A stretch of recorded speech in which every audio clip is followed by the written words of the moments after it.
Assalamualaikum warahmatullahi wabarakatuh. Waalaikumsalam warahmatullahi wabarakatuh. Semangat pagi. Pagi, luar biasa. Allahu Akbar. Alhamdulillah. Apa kabarnya hari ini? Alhamdulillah. Jadi pada kesempatan hari ini kita akan belajar mengenai sistem pernapasan, ya. Sebelumnya perkenalkan diri dulu, nama Ibu Syokumawena, kemudian pendidikan Ibu dari D3 Kabupaten Palembang, kemudian lanjutkan S1 keperawatan di Dikes Bina Usada, melanjutkan profesi Ines Prima Nusantara Bukit Tinggi, dan melanjutkan magister di Unsri. Nah, ini adalah deskripsi singkat untuk pembelajaran hari ini. Jadi di sini kita akan belajar mengenai komponen sistem dari pernapasan, mekanisme pernapasan, volume pernapasan, transportasi gas, pengaturan pernapasan, dan spirometri. Ya. Hasil belajarnya bahwa diharapkan mahasiswa mampu untuk menjelaskan komponen sistem pernapasan, mekanisme pernapasan, kemudian volume pernapasan, transportasi gas, pengaturan pernapasan, dan spirometri. Selanjutnya yang kita akan belajar ini juga menjelaskan mekanisme pernapasan, volume pernapasan, transportasi gas, kemudian pengaturan pernapasan, dan spirometri. Ya. Ini adalah materi pokok dari pelajaran sistem pernapasan. Ini gambar apa? Sebelum kita memulai, ada yang tahu gambar apa ini? Gambar paru-paru. Ini adalah merupakan sistem pernapasan. Ya.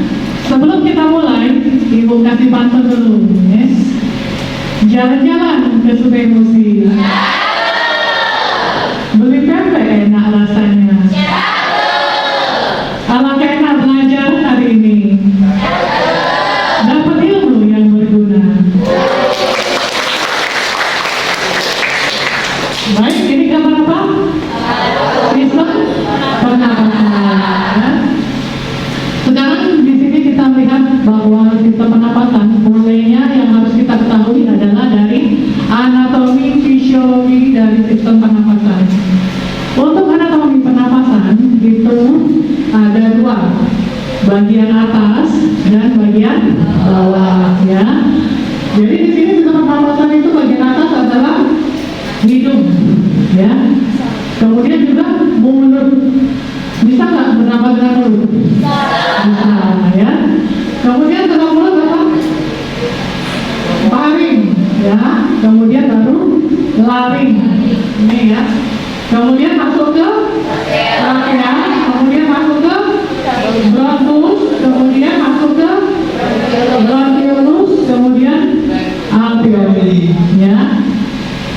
Sekarang kita lihat satu-satu jalan napas atas. Nah, jalan napas atas ini terdiri dari rongga hidung, mulut, paring, laring, dan trachea.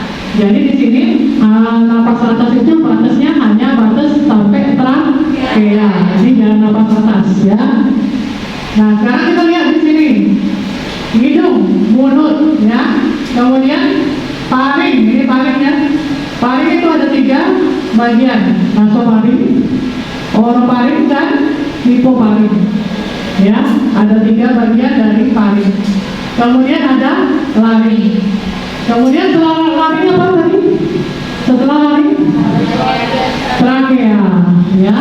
Jadi sampai dengan trachea merupakan jalan napas atas, ya.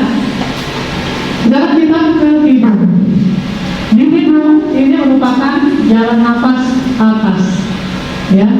Di hidung ini apa yang terjadi? Udara masuk ke hidung, ya. Apa yang terjadi di hidung? Terjadi proses yang namanya penyaringan, pelembapan, kemudian apa lagi? Penghangatan udara, ya. Ada 3 proses setelah udara masuk ke dalam hidung. Kenapa kita tidak disarankan udara bernapas melalui mulut? Karena di dalam mulut tidak terjadi yang namanya 3 proses tadi, ya. Di dalam hidung ini ada namanya konka, Ini ya, ini kontak. Inilah tempat untuk melembabkan udara. Kemudian setelah dari hidung, maka udara akan turun lagi ke bawah. Ya, itu namanya dari hidung ini namanya jalan nafas. Jalan nafas. Jalan nafas itu artinya masuknya udara sampai ke paru-paru. Itu namanya jalan nafas. Jalan nafas utama yaitu hidung, ya. Hidung dulu. Setelah dari hidung apa masuk ke? Masuk ke mana setelah dari hidung? Paring, ya. Masuk ke dalam paring. Di sini paring ya. Ini hidung masuk ke ini, kemudian masuk ke paring, sini ya. Di sini batasan paring itu adalah dari paha kemuli sampai ke bagian atas epiglottis, ya. Yang tadi 3 bagian paring. Paring tadi ada bagian 3 bagian ya, ini. Nasofaring, orofaring, dan laringofaring. Ini nasofaring bagian atas paring, kemudian orofaring bagian tengah, kemudian laringofaring bagian bawah, ya. Nah, di sini ada setelah paring, udara masuk ke laring. Di laring itu ada apa? Ada pita suara dan juga otot-otot yang dibantu oleh otot-otot. Ini adalah laring, ini pita suara ya, di sini ada laring. Kemudian di laring juga ada yang namanya apa? Ada epiglottis. Di laring itu ada epiglottis. Nah, epiglottis inilah tempat keluar masuknya udara. Udara kalau kita ngobrol seperti ini, epiglottis ibu terbuka untuk trakea. Tapi pada saat ibu menelan makanan, maka epiglottisnya akan menutup trakea, maka dia akan masuk ke esofagus atau saluran pencernaan. Jadi di laring ada namanya epiglottis, ya. Pada saat ibu ngomong seperti ini apa yang terbuka? Esofagus atau trakea? Trakea, ya. Makanya kalau kita lagi makan itu tidak boleh sambil ngomong supaya tidak terjadi tersedak, ya. Kemudian di sini ada setelah laring apa tadi? Trakea, ya. Nah, ini trakea. Setelah laring itu adalah trakea berbentuk seperti cincin trakea, ya. Kemudian setelah trakea apa yang terjadi? Masuk ke mana? Setelah trakea masuk ke jalan nafas bagian bawah, yaitu apa? Bronkus dan pencabangan paru-paru. Yang mana yang bronkus? Ini apa ini? Ini trakea. Kemudian ini adalah bronkus. Bronkus kiri dan bronkus kanan. Bronkus kiri dan bronkus kanan. Kemudian di bronkus ini ada namanya bronkus primer dan bercabang menjadi juga bronkiolus, ya. Kemudian dari bronkiolus apa yang terjadi? Ada lagi percabangan dari bronkiolus, bronkiolus terminalis, dan juga akan menjadi bronkiolus respiratori. Akhirnya menuju ke alveoli, ya. Ini ya, ini bronkus ya, bronkiolus ya. Akhirnya ke bronkiolus terminalis, kemudian ke bronkiolus respiratori, akhirnya menuju ke alveoli. Ini alveoli ini. Nah, alveoli ini berada di mana? Di dalam paru-paru, ya. Apa yang terjadi di alveoli?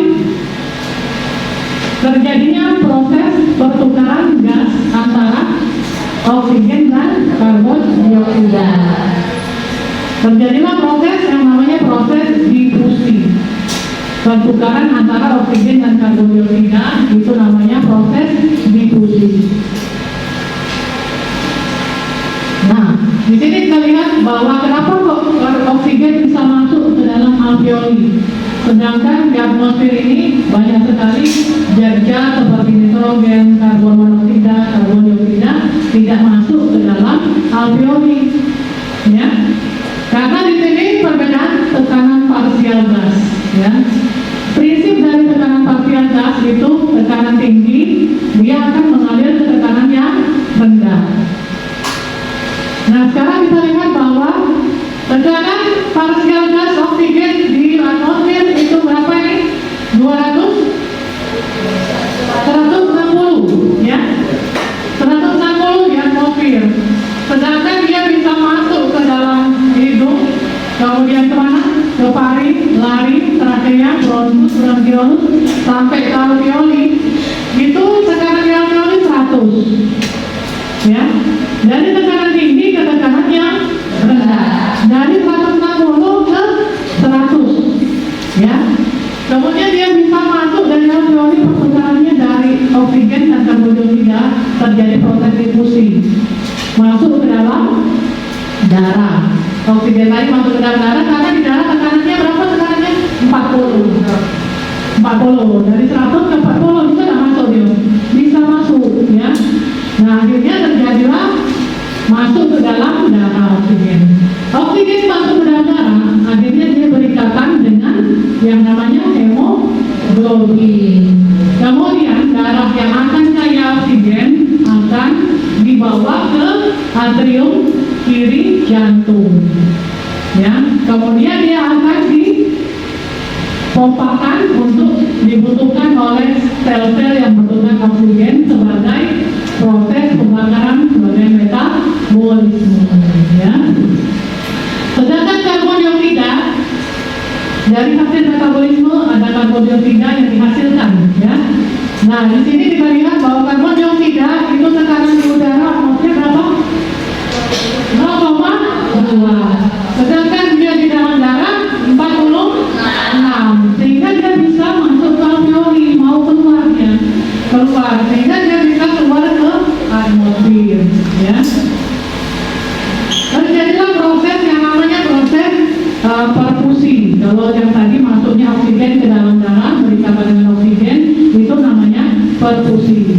Kalau difusi antara oksigen dan karbon dioksida ya. Nah, sekarang kita lihat di sini adalah ini alveoli, gambar alveoli ya.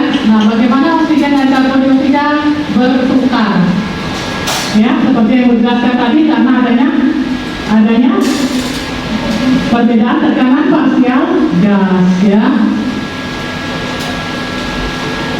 Kemudian kita belajar tentang proses pernapasan. Untuk proses pernapasan di sini ada yang namanya inspirasi dan ekspirasi.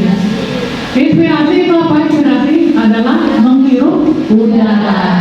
Ekspirasi mengeluarkan karbon dioksida ya. Apa yang dibutuhkan pada saat inspirasi? Yaitu otot-otot pernapasan, yaitu otot interkostal, dan juga yang dibutuhkan adalah diafragma ya, ini ya, otot diafragma. Apa yang terjadi pada saat kita inspirasi? Coba kalian semua inspirasi. Tarik nafas. Inspirasi. Apa yang terjadi? Otot-otot rongga rusuk ini akan menjadi mengembang, naik. Sedangkan diafragma menjadi datar ya, diafragma ini. Nah, coba kalian pegang. Inspirasi, tarik. Nah itu. Apa yang terjadi? Pengembangan udara akan masuk. Sedangkan pada saat inspirasi, otot-otot rongga rusuk akan menurun. Diafragmanya menjadi melengkung. Coba kalian inspirasi, kemudian inspirasi. Hembuskan melalui mulut. Nah, bagaimana yang terjadi? Otot diafragmanya pada saat inspirasi melengkung tidak? Kemudian rongga dadanya menjadi mengecil tidak? Mengecil ya, sehingga udara bisa keluar ya. Nah ini ya, otot-otot yang untuk pada saat inspirasi dibutuhkan otot-otot pernapasan, yaitu otot interkostal dan otot diafragma ya. Kemudian juga dibantu tentunya oleh saraf ya. Nah ini adalah inspirasi, terjadinya tekanan yang ada dalam rongga torakal lebih rendah dari udara, sehingga torakal mengembang, udara masuk ya. Pada saat kita inspirasi, udara masuk atau oksigen masuk ya. Kemudian pada saat inspirasi, ini adalah mengeluarkan karbon dioksida. Volume tidak pernapasan. Jadi untuk pernapasan tadi sudah jelas dengan pernapasan. Ada yang mau nanya tentang pernapasan?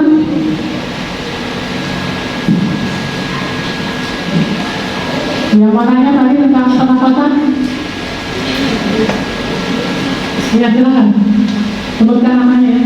Perkenalkan, nama saya Kesan Dulu. Apa yang terjadi apabila dalam nafas?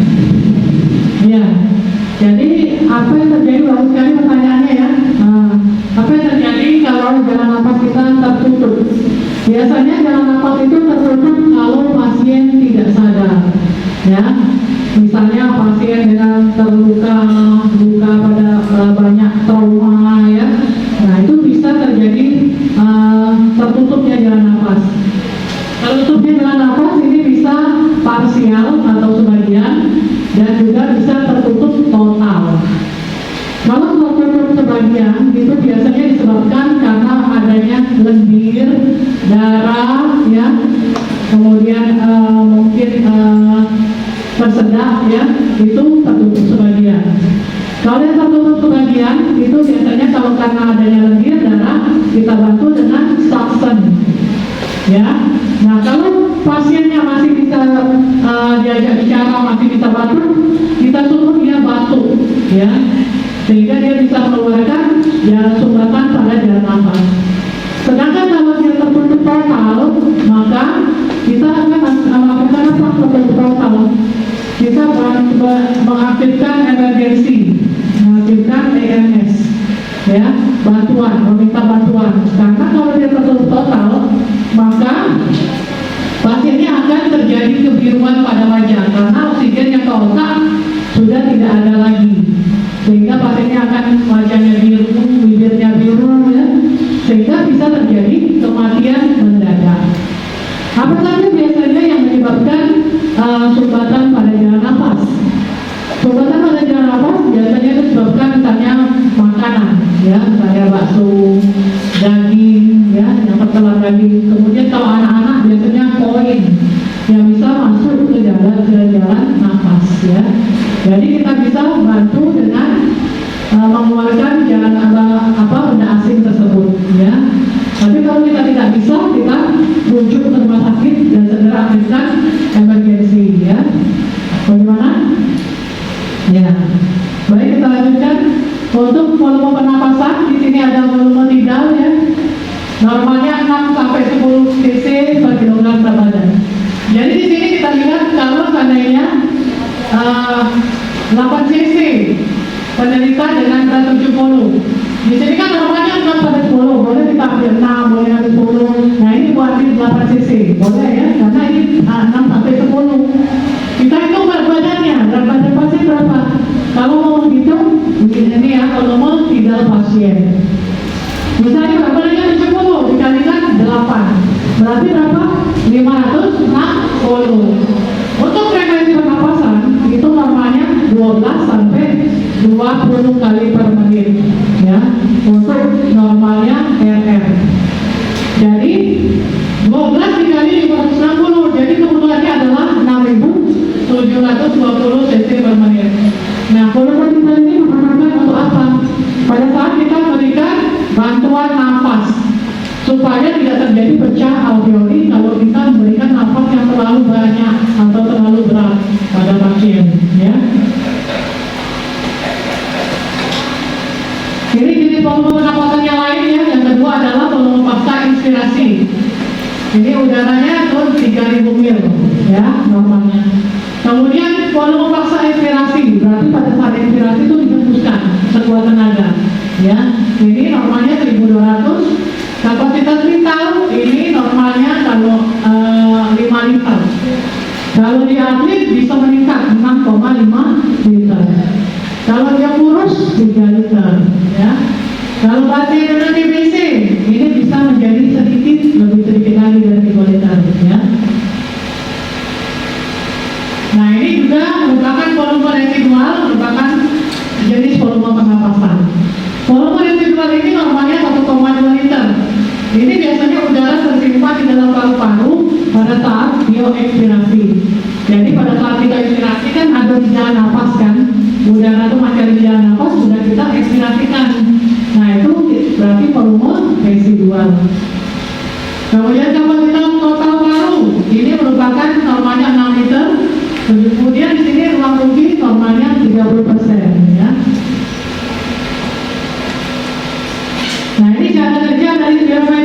alat spirometri. Alat spirometri ini digunakan untuk mengukur jenis volume pernapasan tadi, termasuk volume tidal, ya, volume paksa inspirasi, volume paksa inspirasi. Ini yang digunakan pada saat menghitung spirometri ini, ya.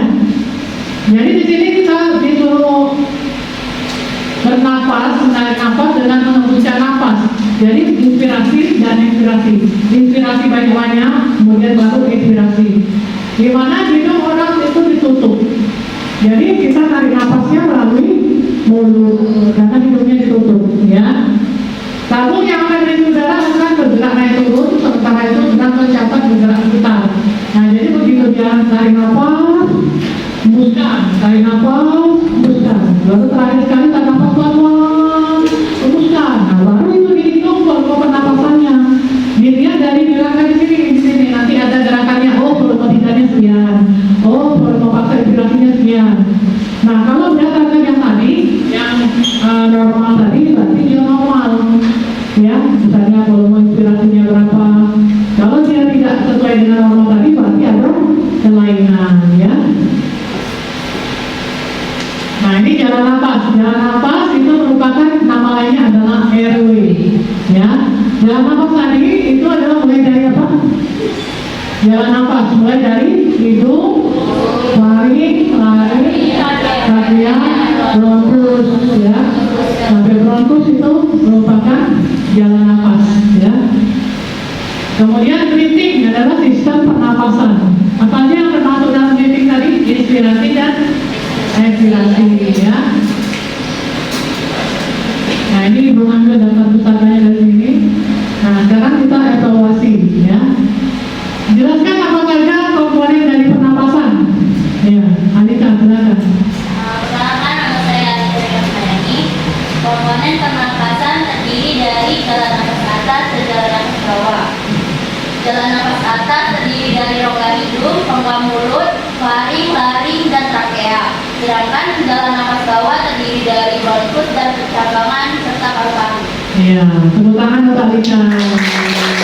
Bagus sekali ini Dr. Alika. Selanjutnya, jelaskan mekanisme pernapasan. Ya, silakan. Siapa sebutkan namanya? Perkenalkan, nama saya Sonia Agustina. Jelaskan mekanisme pernapasan. Fisiologi pernapasan terbagi menjadi dua, yaitu inspirasi dan ekspirasi. Inspirasi adalah otot-otot antar usuk melakukan kontraksi. Ekspirasi adalah otot-otot antar usuk melakukan relaksasi. Iya, bagus sekali. Terima kasih. Tepuk tangan dulu. Selanjutnya nomor 3, berapakah normal volume tidal? Ya, silakan. Perkenalkan, nama saya Dina Fitriya. Berapa normal volume tidal? Normal volume tidal adalah 6 sampai 10 cc per kilogram berat badan. Iya, bagus sekali. Berikut. Nah, sekarang kita kesimpulan. Komponen pernapasan terdiri dari apa saja? Siapa yang bisa berikan kesimpulan? Ya, silakan. Kemudian komponen pernapasan terdiri dari jalan nafas atas dan jalan nafas bawah. Jalan nafas atas terdiri dari rongga hidung, rongga mulut, laring, dan trachea. Jalan nafas bawah terdiri dari bronkus dan percabangannya serta paru-paru. Iya, berikut dulu. Bagus sekali jawabannya. Yang kedua, sebutkan jadi volume pernapasan. Ya. Kemudian perkenalan komponen ketiga, jenis volume pernapasan yang pertama volume tidal. Normal volume tidal adalah 6 sampai 10 cc per kilogram berat badan. Jika 8 cc per kilogram berat badan, maka pada pendidikan 70 kilo, tidal volumenya 560 cc. Dengan frekuensi nafas 12 kali per menit, maka volume per menit 560 dikali 12 sama dengan 9.720 cc. Volume paksa inspirasi udara bisa maksa setelah inspirasi biasa 3.000 mili. Ketiga, volume paksa ekspirasi udara ditembus maksimal setelah ekspirasi biasa 1.200 mili. Kapasitas vital udara inspirasi dan ekspirasi maksimal. Yang kelima, volume residual udara tersimpan di dalam paru-paru setelah ekspirasi maksimal 1,2 liter. Yang keenam, kapasitas total paru, volume paru-paru total dari individu normal Yang itu mengikuti PPOK atau asma, bronkial, bronkitis, kronis, dan infeksi. Iya, bagus sekali, lengkap ya. Jadi proses